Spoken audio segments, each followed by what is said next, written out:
When people come in to see me, a lot of times they're carrying with them a lawsuit that's been served upon them. Now, if a lawsuit is served, most of the time it's going to be coming from some sort of breach of contract, like a credit card default. And it's real important. I'm going to start this discussion off by saying if you get served with a legal process, don't put your head in the sand and ignore it. There are deadlines that are coming. There's a clock that's ticking. The stopwatch has begun.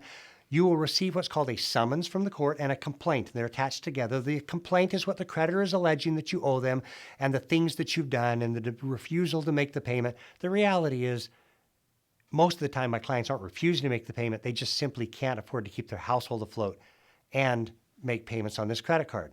So first step is bring the credit card lawsuit in to meet with us. We'll review it. We'll discuss with you the facts and the allegations that are there. We'll discuss with you whether or not you should respond to the lawsuit or file for bankruptcy.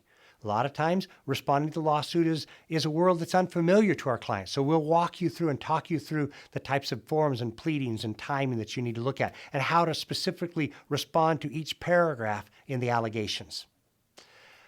Oftentimes, people have fallen behind on more than just that credit card debt. And so we need to look at potentially what a bankruptcy would look like. Preparing a bankruptcy and discussing a bankruptcy allows us to consider a reasonable debt negotiation on the debt. And we also have an opportunity by preparing a bankruptcy to look and you can understand what would happen if you took that course of action. The very first thing that we recommend that our clients do is to file a responsive pleading. If they don't agree with the dollar amount that's owed, or that they don't know who the creditor is, don't let the creditor just get a judgment by default. Make the creditor put on their case. Make the creditor prove that they have documents signed by you that indicates that you are going to repay. Make them show you an accounting of how they've arrived at the dollar amount they say you owe.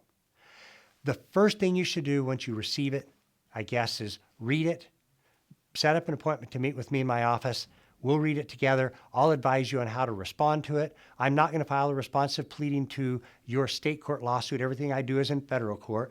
And so you will either need to hire another attorney, and we can make recommendations for that, or we start preparing to file a Chapter 7 bankruptcy, or we'll recommend how you can act in propria persona or file a pro se responsive pleading, either to buy some time or to come up with a solution or just to negotiate it through.